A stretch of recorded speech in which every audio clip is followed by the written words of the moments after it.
What is cracking, hobby family? It is your boy K-Dub, and this is K-Dub's High Five, 5 rapid fire questions with your favorite hobby faces. And today we have the one, the only Chris from BuckCityBreaks.com. Ah, you like that one? You got it, man. What's up, baby? You inspired me, man. I had to bring in your signature intro there. So how you doing, dude?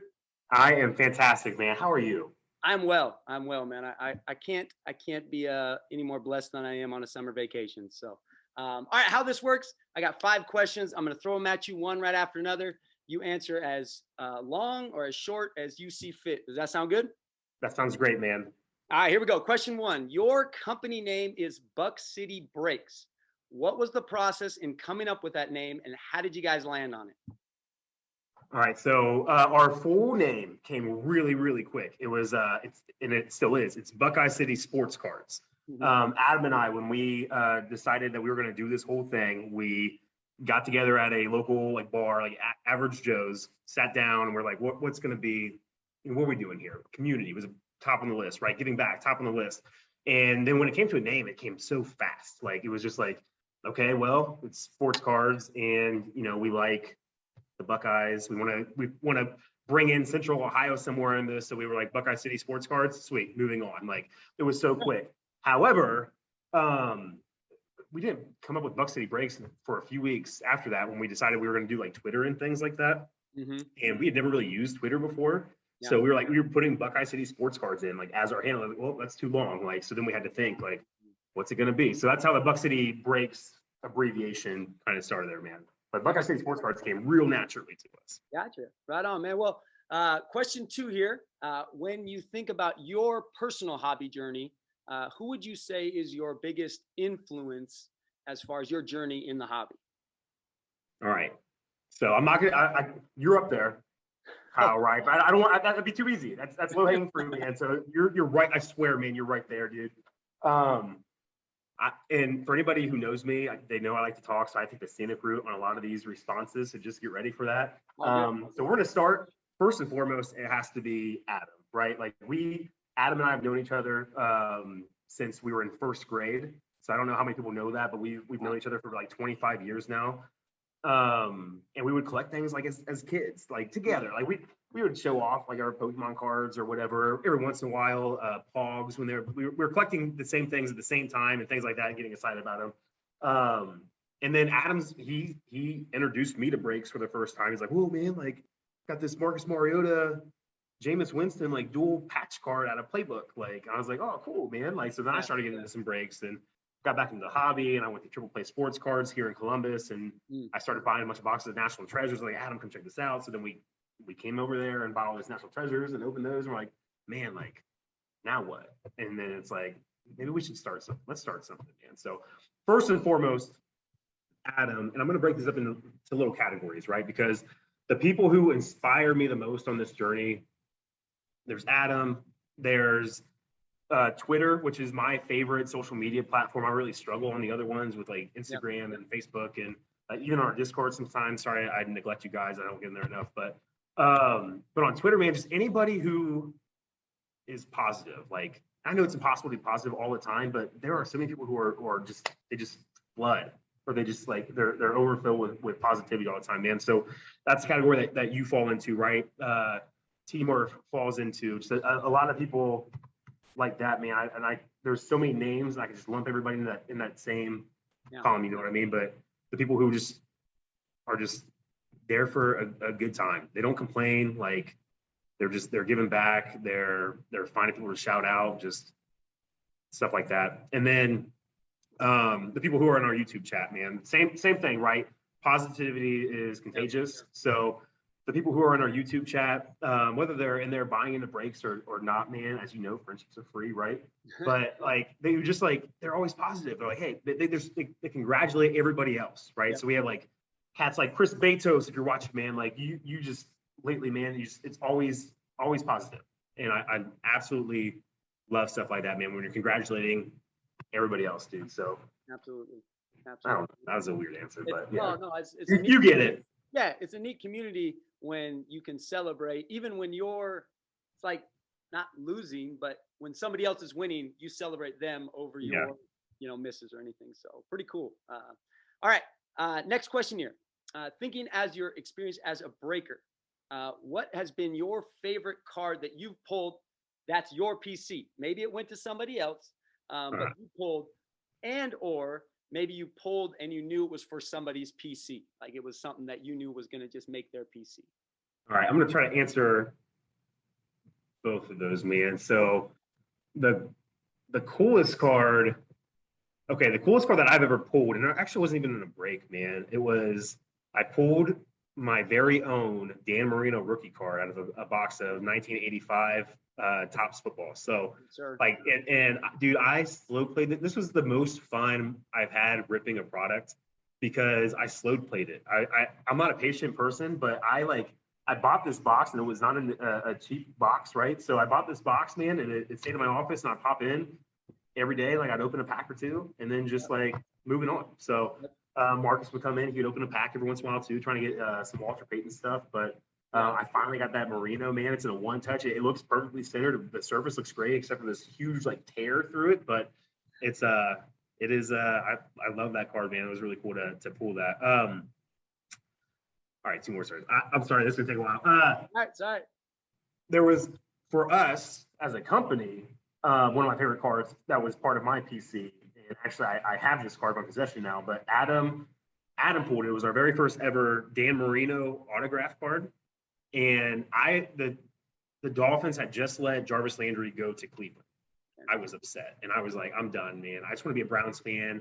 The Dolphins are the only team that I follow and like love that are outside of Ohio. Like I should have been a Browns fan from the beginning. Let me be a Browns fan. I'm going to follow Jarvis, right? And so I bought Browns hats and Browns lanyards and shirts and stuff like that. I was fully converted, man.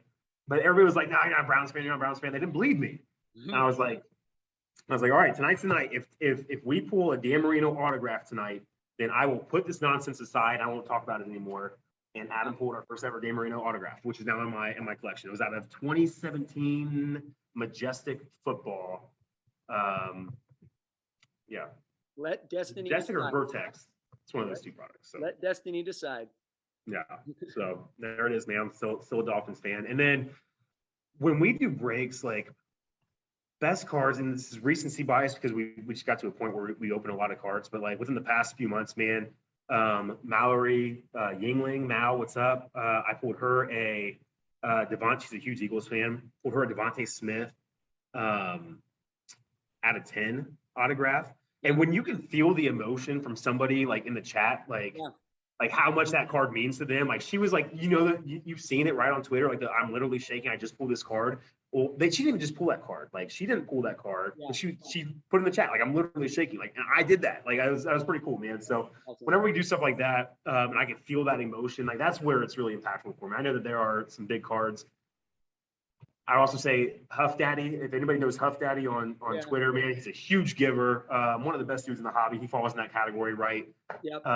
Positivity and just giving back. And I remember Flawless season last year. I was pulling him Brady's left and right. I can't pull him a Brady 1-1 out of Flawless. Put him a Brady autograph out of Flawless. So those were big time wins as well too, man. As I wrote that question, I kind of thought that Huff might pop up just because I remember how excited everyone was that he pulled that. And then I categorize them a lot of times, man, just not even as like the single pull, but just how good a break went for somebody. Like, and I just gotta give Faraz a shout out. So Faraz is like our lone Falcons fan in the BCB family. Like, there's one Falcons fan. I feel like Faraz is about the Falcons in every single break for the past like 2 years, right? And they were an inexpensive team last year. Yep. But they were inexpensive for a reason. They didn't get anything ever. I felt bad. And then recently, Faraz had a very nice break, man, where we pulled him I think it was out of Luminance. We pulled him a Kyle Pitts redemption, a Matt Ryan 101. And some other cards, man. We get so hyped when we pull Faraz like Falcon stuff because we never do, and it just that was pretty cool, man. So, all right. So one cool thing about being a breaker is you get to see every product. I mean, you get to kind of live the dream that many of us, hope to do, is just rip and open cards. So as you think about, and this can even go back, when you were just not a breaker, just opening cards. If you had an option to rip any product from any time, what would you pick and why? Oh man, there's so many. Like, um, because I've had that experience, man, of going through and slow playing that 1984 tops. Like, I just want to do that again. I want to do that again, man. I just want to sit back and like just every day, like a new pack, like where's my Merino at, right? And then like I just want to get a gym. That's like my dream card, man. That's my bucket list card. Is like it probably never exists, but like a black bar, pristine BGS Merino. Like that's what I would love to have. And to be able to pull that yourself would be really really cool, man. Not necessarily grabbing it on eBay or the secondary market. So yeah. I'd probably say that, man. I'd probably say 80, 85 Tops football. Hey. Sorry, man. I just said that product, but yeah, it worked. It was so. I recommend that to anybody, man. Like if you guys have the opportunity to ever get a product, because I can go both ways, right? Like Adam and I will like sit down, we'll rip a box of like Select Football, which we love. We both love that product. We'll rip it in like 2 minutes. Like it's gone. Like it's faster than our breaks because we're just like sifting through the cards. We're not showing anything off. But if you guys have the ability, man, to get a product, it could be any product, but just like a pack a day type thing, man, or a couple packs a day, like just sit back and unwind. Like that's the way to do it, I think. Agree. It's a lot of fun. Agree. 100%. All right. Last question here. You're kind of on both sides of the hobby. Like you have a collection, you have your own PC, but you also have the hobby as a business, as a means to your income. As you think about the business side of the hobby, what advice would you give to someone who's looking to get into the hobby as a business or a means to income?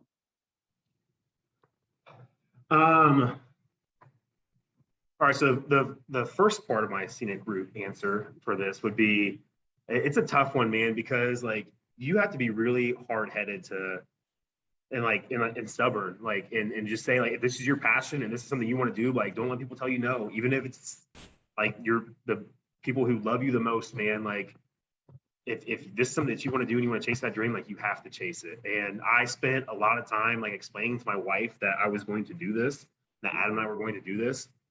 She had her hesitations, and rightfully so. I understand. Like I bounced around from hobby to hobby and different things for a long time.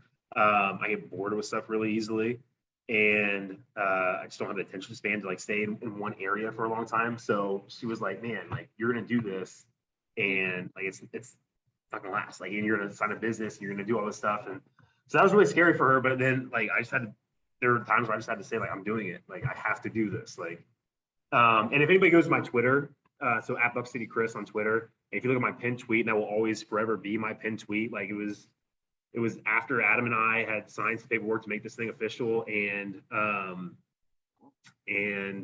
maybe even like I think we purchased we paid like $3,000 for a full case of 2016 Contenders football that we were going to give away. We were going to do a free break. That was our first football break, was a free case of 2016 Contenders football. And so we obviously butted some heads on that. And I got home. I was traveling. I was on the road and got home late that night. She was already in bed. And on the table, there was a box of 2016 Contenders football and a note on there that said, "Let's do this," like for my wife. So she was like, "All right." Like, so we got there, but it was tough, man. You gotta kind of force your way through that a little bit and be stubborn. The other thing is though, is like, you can't ever treat it 100% as a business, man. You gotta keep your passion, your love for the hobby. We've seen so many people who operate, and they can be successful too. Maybe it's just who you are, but like so many people just operate where this is just a business to them. It is just, they see dollar signs whenever they do stuff, man. And we will never let ourselves get to that point. There have been times where we've gotten too delving into the business side of things, man. And then we sit down and we like, it's a wake up call for us. Like, what are we doing? Like, this isn't who we are. Like, let's go do some cool stuff. Let's do a giveaway. Let's get some money to charity or something like that, man. Like, let's refresh a little bit. So never let it get too businessy for you, man. Keep that passion. Likewise, if it's going to be your main source of income, like it is for Adam and I right now, like you also can't let it just solely be a hobby either. Because then you'll find yourself in a little bit of trouble. But yeah. All right. Bonus question. You got 30 seconds. Oh, snap. I've always wanted to know. I mean, there's been hashtags. There's been rap songs made. Where did the Q the Woo come from? Oh man, we stole it. Kind of. So we started. So our very first, I told you about that 2016 contenders break, right? That was our very first football break. It was a free case of 2016 contenders football, and we pulled a Ezekiel Elliott, right there, right? What's up, Zeke? We pulled Ezekiel Elliott 101 rookie printing plate autograph, right? Redemption. It was redemption, but and I went to Chad Becker, and I freaked out. Like I was like, oh snap, this is happening. Like, woo! And I let out the loudest, cringiest, like Ric Flair woo you could imagine, man. Probably blew some eardrums and blew some speakers and stuff. But then the woo just stuck, and it was just woo, woo, woo. All every time I had a cool card, I was woo all over the place. But then, so the Fat Packs podcast, when it was Eric Norton, they would cue the Drake. I forget what song it was. It was a Drake instrumentals that they play at the end of their podcast, and that's how they ended their podcast. They'd say cue the Drake, and I was like cue the Drake, and he didn't. I texted Eric one time, man, we were good buddies, and I was like, spelled Q wrong, by the way. So we took that, and we were like, well, Q the Woo has a really good ring to it, so that's where we just man, every time I pull that big card now, it's just Q the Woo. Agree. All right, man. That's all I got. We got a high five here. That is the end of K-Dub's high five. Throw it up. You can follow Chris on Twitter at Buck City Chris. Make sure you check out Buck City Breaks, buckcitybreaks.com. You can also follow me on Twitter if you want at Mr. K-Dub. Mind it all, y'all. Do it. Be the good in the world. Be the good to anyone and everyone. Just like these dudes are the good in the world. So thanks so much, man. And y'all take care. Absolutely, baby. This is a demo sound of freeintromusic.com.